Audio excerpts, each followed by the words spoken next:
11 de la mañana con 24 minutos. Avanzamos junto a ti en este día jueves, acá en Matinal Nuestra Casa. Tú sabes que siempre la intención es que aprendamos, es que hablemos de cosas que nos sirvan después como herramienta en nuestras vidas. Y cuando hablamos de materia de género, por supuesto que tenemos que pensar en lo que ocurre al terminarse las relaciones, por ejemplo, cuando hay hijos de por medio y surge un concepto que es la violencia vicaria.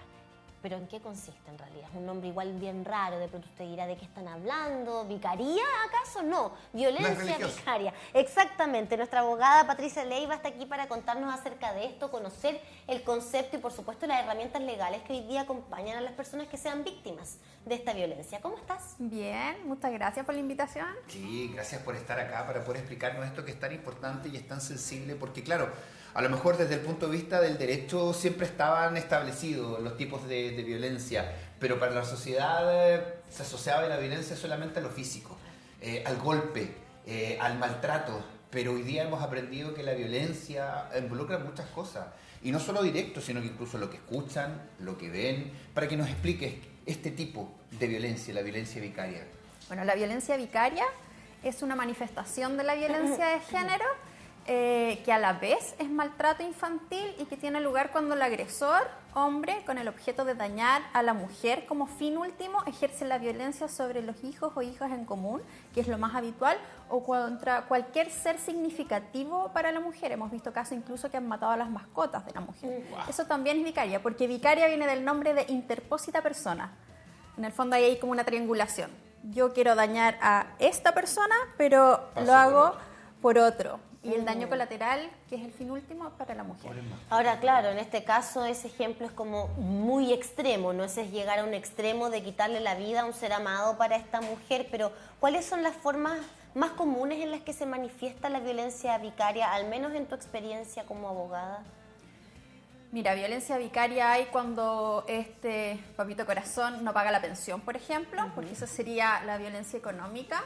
Cuando hay maltrato físico, cuando hay negligencia, cuando hay maltrato psicológico, eso es como lo más habitual que conocemos. La violencia sexual, que es lo más terrible en el fondo también, que es un daño irreparable. Pero ¿sabes lo que tiene mucho lugar y que tal vez no es tan conocido? Es cuando este maltrato se materializa en los tribunales de justicia para la mujer. ¿Cómo así? ¿Cómo así?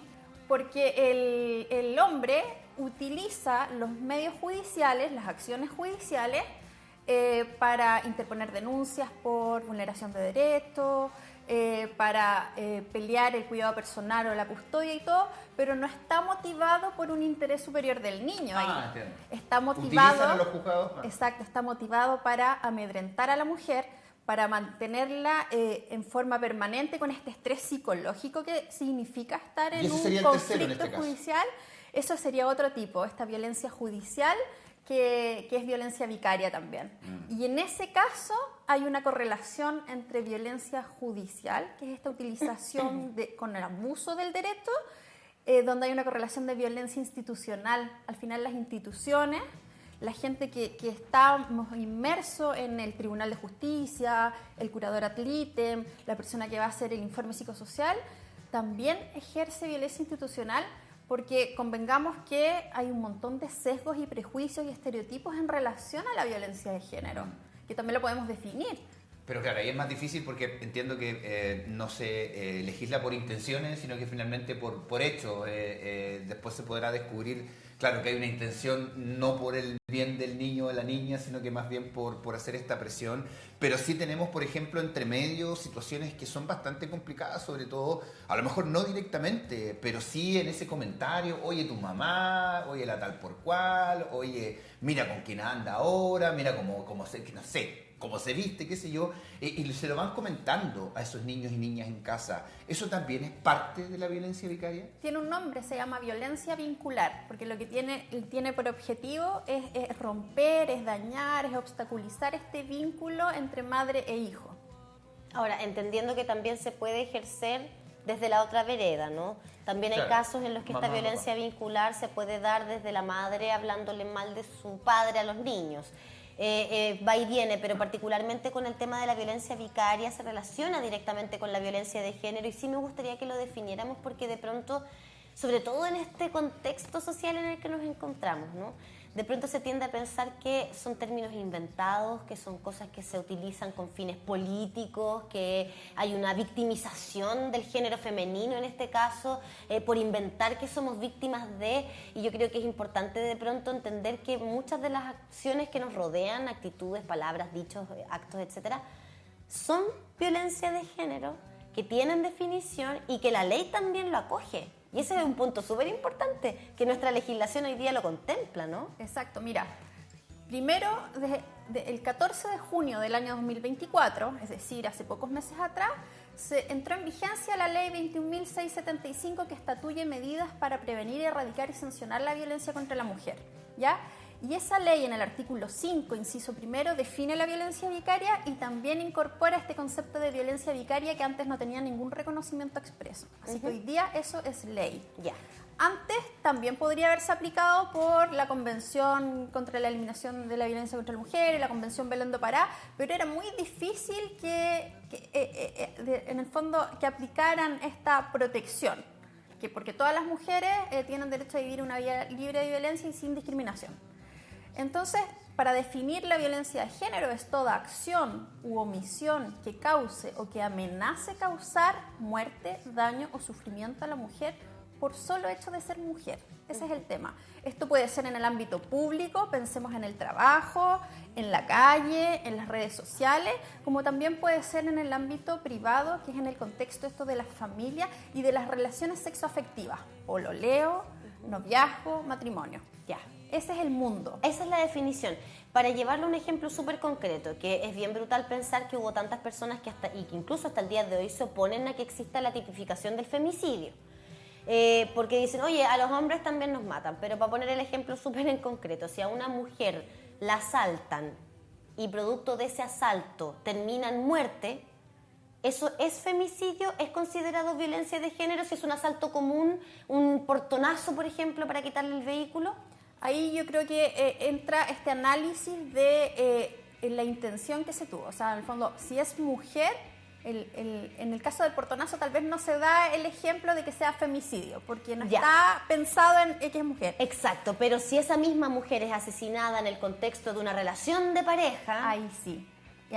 Y es súper buena esa pregunta que tú haces, ¿por qué las mujeres requieren una protección especial del ordenamiento jurídico? ¿Por qué los niños requieren una protección especial del ordenamiento jurídico? Por ejemplo, de los niños es por su rango etario. Están expuestos a mayor vulneración solo por su edad. Y las mujeres se explica por nuestro ordenamiento, nuestro sistema social. Y esto viene de los siglos XVI y XVII, donde hubo la quema de brujas. A partir de la quema de brujas, que convengamos, no fue quema de brujas, fue quema de mujeres, fue de curanderas, fue de mujeres que eran más liberales, se instaura este sistema que conocemos como patriarcal o heterosis normativo, en donde estableció desigualdades y asimetrías de poder entre hombres y mujeres y relegó a las mujeres al ámbito privado de la familia y subordinadas al poder masculino.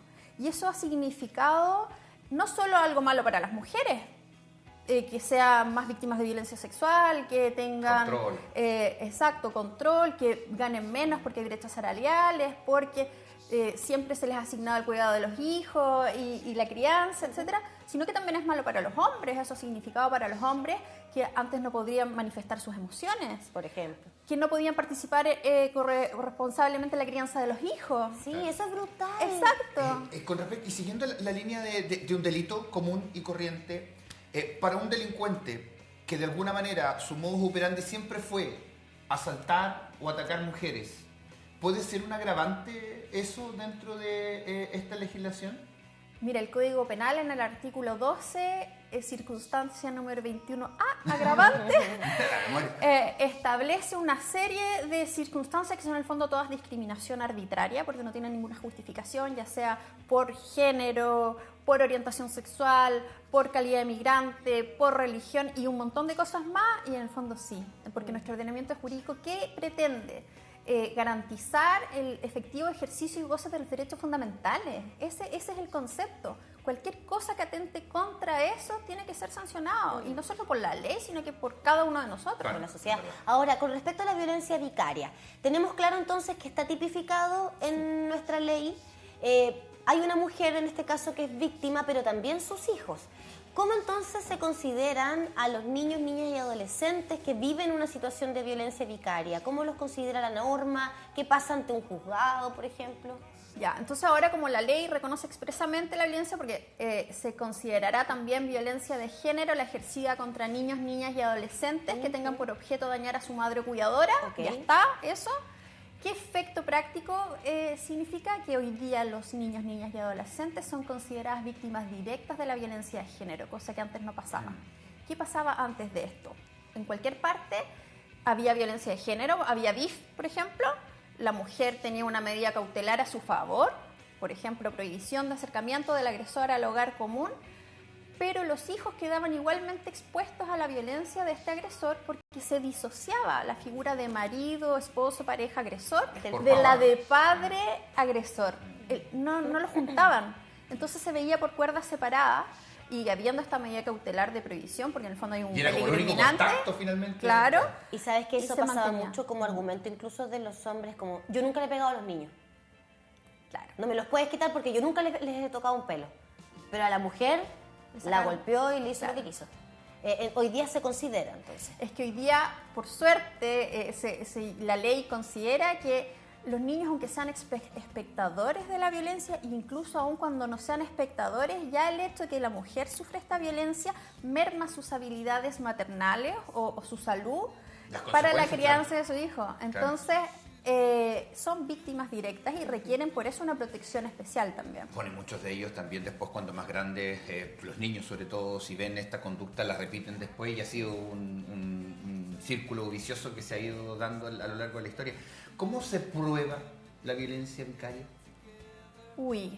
¿Cómo se prueba? Mira, toda violencia, y especialmente la violencia de género, lo que produce finalmente es un trauma complejo. ¿Qué significa esto? Que si bien nosotros como seres humanos podemos ante cualquier estrés normal responder con una reacción de lucha o de huida normal y después nos aquietamos de nuevo y podemos estar normalmente, el trauma complejo lo que produce es que estas ventanas de regulación desaparecen. O sea, tu cerebro se daña, tu sistema nervioso central se desequilibra y por lo tanto pasas de una hiperestimulación, de estar súper ansioso, con ganas de pelear, con ningún control de tu cuerpo, a una hipoestimulación de sentirte anestesiado, inmóvil, sin ninguna capacidad de reacción de nada. Y eso ya es una prueba fehaciente de que hay efectos del daño de la violencia. Entonces yo partiría por cómo se prueba, partiría por eso. O sea, ¿eso es como una prueba psicológica? Es pericial, claro, es una prueba pericial, sí. Así que ahí es súper importante que los psicólogos, los psiquiatras y todas las trabajadoras sociales tengan esta perspectiva de género en orden a determinar que la mujer que está inestable y todo no es porque sea histérica o loca, es efecto de un daño. O sea, está siendo sometida a violencia de manera constante y eso genera, por supuesto, un nivel de estrés. Cualquier persona que sea sometida a violencia en cualquier contexto va a tener una reacción tanto física como emocional. Creo que es súper importante ese punto y que hoy día las mujeres también, hoy día y estas conversaciones las agradecemos por eso. Quizás hay alguien que hoy se va a enterar de que está siendo víctima de violencia vicaria, que lo que estaba pasando en su vida con su expareja no lo estaba llevando, no lo estaba asociando a la violencia. Porque claro, como no me pega o como no le pega a los niños, pero no me pasa la plata de la pensión cuando se enoja conmigo porque salí con mi pareja nueva. Claro. Entender que eso sí se traduce en violencia de género directamente hacia esa mujer y hacia esos niños, ¿no? Sí. ¿Qué es lo que enfrentan? ¿Qué podrían enfrentar estos sujetos que ejercen violencia vicaria en tribunales? Mira, ahí yo estoy en desacuerdo con la ley porque no es mucho lo que enfrentan. En el fondo enfrentan una multa, enfrentan sí, eso sí, una mancha en su hoja de vida porque van a ser sancionados, van a ser agresores de violencia y eso tiene implicaciones en otros niveles, por ejemplo, para contratar con el Estado, cosas así, es como que te ven y eso genera impacto. Yo creo que falta que haya de verdad, porque como pena accesoria es que estas personas que están enfermas en el fondo también, o sea, no sé si enfermas socialmente, vayan a estas terapias para que desarrollen habilidades parentales, pero estamos años luz de que esto como que funcione, porque En la práctica no es mucho.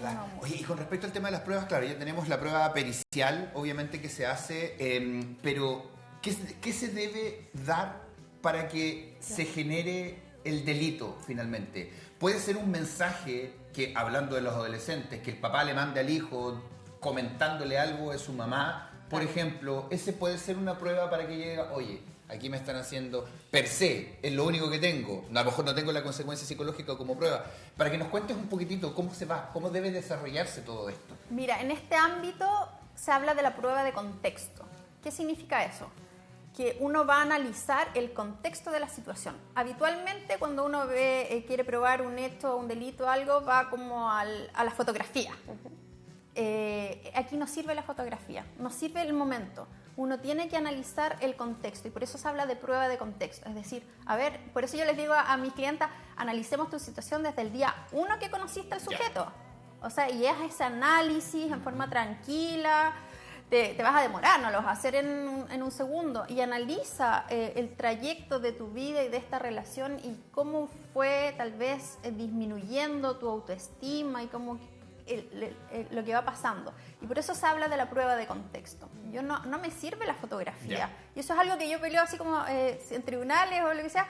No sirve la foto, porque la foto va a ser este momento. Claro. Que generalmente, para bien o para mal es ese momento. Es ese momento nomás, pero bueno, analicemos la foto un poquito más grande. Exacto. Ahora, ¿qué hay de la violencia a propósito del ejemplo que ponía hace un ratito con respecto de la pareja? ¿Se considera violencia vicaria que este sujeto agreda, por ejemplo, a la actual pareja de una mujer, que lo acose o la acose en caso de ser otra mujer? Es una tercera persona, claro, en el fondo. Mira, ahora como la ley define expresamente lo que es lo que se entiende contra el daño de los hijos, por ese lado estaríamos cubiertos. Este otro lado, claro, es violencia vicaria, pero ya no en la forma expresa que lo ha definido la ley. Pero sí tú tienes otras herramientas como decir, bueno, aquí hay otro tipo de acoso que puede configurar un delito. Y esa persona puede poner alguna... Exacto. Claro, es una figura significativa en la vida de esa mujer, claro, sin duda. Claro. O sea, agredir, por ejemplo, a la madre de esa mujer, totalmente, a su familia, que lamentablemente en contextos de violencia intrafamiliar se da muchísimo. Y perdón, ellos muchas veces toman la decisión, ya sabes que no me quiero tener más problemas, estamos muy enamorados y todo, pero no quiero problemas con... Y se van, pues, y le generan un menoscabo a esa persona que tiene la pérdida, el duelo y todo. Eso yo también lo incluiría, o sea, porque hoy día es ya en relación a los hijos que está expresamente definido, pero como tú sabes, es también un tercero significativo y eso se tiene que analizar ahí, poner porque justamente es esta prueba de contexto. Claro. Este es el contexto general. ¿Qué está haciendo este sujeto? Está mermando todas las áreas de mi vida para que finalmente hacerme daño. Y si sumamos un tercero, el colegio, porque muchas veces los papás también... Bueno, y las mamás también por el otro lado, les prohíben muchas veces o van allá al colegio, mira, es que la mamá no está nunca, la mamá anda con uno, con otro, no sé, por ponerte ejemplos extremos. ¿También incluye el colegio, por ejemplo, los niños, niñas y adolescentes? Mira, el colegio tiene un rol activo en la protección de los niños, niñas y adolescentes. Por lo tanto, ahí tienen que tener mucho cuidado con tomar estos partidos así sesgados, porque su principal obligación es proteger a los niños, niñas y adolescentes. Y eso no lo digo yo, lo dice la ley de la infancia y adolescencia, la ley integral, y en el fondo todo el ordenamiento jurídico está en ese sentido. Así que, claro, tal vez el colegio no se va a enterar de lo que está pasando porque le tiene que llegar una orden judicial, ¿cierto? Y ahí lo que conviene es contactar al colegio para explicar la situación general. Y si existe alguna medida cautelar o alguna medida de protección en favor de los niños, inmediatamente hacerla presente para que tenga el colegio ojo. Se supone que el colegio debería tener un registro, un catastro de todas estas situaciones. Yo no sé si lo hacen o no, pero hay una obligación. Pero deberían. Ahora, ¿qué hay de aquellos niños y niñas que no están bajo el cuidado personal de su madre? ¿No? Supongamos que hay unos niños que están al cuidado de la abuela, por ejemplo. ¿Esta misma violencia vicaria se puede ejercer en contra de esa abuela como cuidadora por parte del padre de los niños? ¿O qué hay en el caso de que ese padre sí agrede a la mujer, ¿cierto? O trata de ejercer violencia en contra de ella mediante los niños, pero la mamá no es la que tiene el cuidado. No sé si me explico con la pregunta. Mira, la ley dice madre o cuidadora. Okay. Entonces ahí quedan cubiertos todos estos que están a cargo de los niños, niños y adolescentes, que en el fondo van a sufrir un daño porque se está ejerciendo un daño. Y porque hombre sería otra cosa, no entraría como vicario, porque estamos hablando de mujeres, ¿no? Claro, la violencia de género es por el hecho de ser mujer. Ahora, en el caso de que esa madre no tenga el cuidado personal de los niños, claro, porque incluye a los cuidadores dentro de la violencia vicaria, sí, o sea, una abuela o un abuelo. Está cubierto. O una hermana, quien tenga el cuidado. Pero si esa madre no tiene el cuidado de los niños y este padre, de todas maneras, a través de los hijos, la misma práctica, le habla mal de la mamá, independiente de que esa madre no tenga el cuidado de los niños, igual está cubierta. Igual está cubierta. Por el hecho de ser mamá. Por el hecho de ser la mamá. Perfecto. Sí.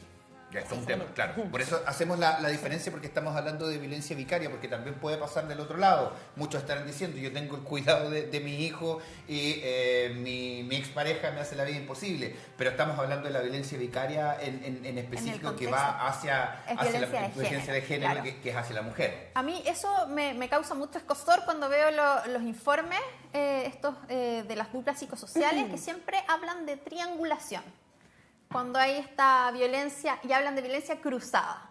Y ahí hay una ausencia de toda perspectiva de género, porque no están analizando el contexto de que es una mujer que está siendo víctima de violencia y que los hijos están en este contexto de violencia. Entonces, cuando tú dices triangulación, es a lo que tú te referirías que podría ser esa mujer que utiliza a los hijos para dañar al marido. Pero cuando hay un contexto de violencia de género, la mirada tiene que ser otra, porque si no estás desconociendo siglos de una historia y de un sistema organizado en una desigualdad, y eso existe. Y probablemente de la propia historia de esa familia, porque me imagino también hay que hacer una revisión de ese contexto. ¿Cómo es el núcleo, cómo fue el núcleo familiar? ¿Cómo se vivió esa convivencia, esa relación de pareja, esa cocrianza, ¿verdad? Probablemente hay algo ahí también de historial de violencia de género, más allá de la vicaria que estamos analizando hoy día. Ahora, ¿qué medidas legales o qué medidas en general pueden tomar madres o cuidadores de niños para protegerse con respecto de este tipo de violencia vicaria? Mira, yo quiero mencionar algo que es como la novedad de esta ley y que antes no existía. Antes, como yo les decía, el tema de la pelea en los juzgados de la relación directa y regular, del cuidado de personal y todo, estaba invisibilizada esta situación de la violencia de género y de la violencia vicaria, totalmente invisibilizada. Por lo tanto, en esa discusión no se veía ese tema. Hoy día cambia la cosa. Y hoy día la regla general, cuando hay una medida cautelar que sea abandono del agresor del hogar común, prohibición de acercamiento, prohibición de comunicaciones, en esas 3 medidas cautelares la regla general va a ser se suspende inmediatamente la relación directa y regular, cuestión que antes no pasaba. Entonces ese es un gran cambio que implica una mirada ya desde el punto de vista de los niños, ¿cierto? Protejamos a los niños. Porque antes estaban desprotegidos, antes era la mirada adultocéntrica. Ay, no, el hombre tiene derecho a tener una relación. Bueno, pero si esta relación les hace daño, si estás estableciendo un vínculo con un agresor, bueno, primero llevemos a ese agresor a que se repare, que haga un tipo de terapia. Exacto. y que retroceda en su actuar. Y ¿sabes qué? Ahí le sumo incluso que muchas veces es la propia mujer, la propia madre, que tampoco entiende el concepto de violencia vicaria o tampoco se ve a sí misma como víctima de violencia de género, y es ella misma la que dice, bueno, pero que siga viendo a los niños. Y no está viendo el daño que quizás eso puede generar. Hay muchas mujeres que creen que es mejor para sus hijos seguir compartiendo con ese padre violento. Oye, pero es que tú has dado un tema que es un sesgo que lo tienen en los tribunales también. Y qué bueno que ahora los tribunales estén obligados en el fondo a cambiarlo. A cambiarlo. Sí. Que haya una medida de un juzgado que diga, no, mamá, usted no puede, aquí no puede haber relación directa y regular, es decir, no pueden haber visitas de este papá porque está ejerciendo violencia. Sí. Pero ¿cómo si yo quiero que siga viendo? No. Vamos primero a terapia. Sí. Es que lo diga un tribunal tiene un peso, porque muchas veces las mujeres cedían ahí, ¿no? Y ahí te quiero preguntar precisamente por la institucionalidad, ya junto con agradecerte, me lo está tomando el tiempo. ¿Cómo ha cambiado la perspectiva de género? Entendiendo que yo sé que hay jueces que han sentenciado, no sé cómo es la palabra cuando ya han aplicado la perspectiva de género, cuando sentencian para poder entender. Pero de repente la Fiscalía no tiene la suficiente perspectiva de género para presentar las pruebas y finalmente los jueces tienen que emitir su fallo, esa es la palabra que andaba buscando, fallar de acuerdo a lo que le presentan también la Fiscalía. A veces la defensa hace una mejor pega. ¿Qué pasa desde la base, desde que se toman las denuncias, por ejemplo, las policía de investigaciones, carabineros, gendarmería, no nos olvidemos de ellos también a la hora de hacer cumplir las leyes dentro de la cárcel? ¿Cómo estamos ahí? Uy, ahí estamos mal, pero en el fondo estas leyes justamente son el puntapié para decir, bueno, cambiemos cómo estamos. Pensemos que nosotros tenemos un sistema de creencias que el 5% es consciente y el 95% es inconsciente, y ahí está todo metido. Está lo que conoces, lo que has experimentado, lo que has escuchado, lo que has visto y lo que te ha venido heredado genéticamente. Entonces ahí está metido estos estereotipos, los prejuicios, los sesgos, y ese es el cambio que hay que hacerlo. Hoy día, al conversar de esto, ya estamos haciendo consciente de que existe violencia de género, de que existe violencia estructural, de que existe la violencia vicaria, y al nombrar estos fenómenos ya podemos estar más alerta. De todas maneras, y por eso agradecemos esta conversación que permite abrir el diálogo, quizás para muchas personas en casa, incluso hacerse conscientes de la relación o de la situación que están viviendo. Y bueno, la invitación siempre a asesorarse, a seguirte en tus redes, si las podemos recordar. @abogadaconsciente. Ahí está, entonces. A tener conciencia. Gracias, como siempre, por ser parte de Matinal Nuestra Casa. Sí, gracias por la invitación.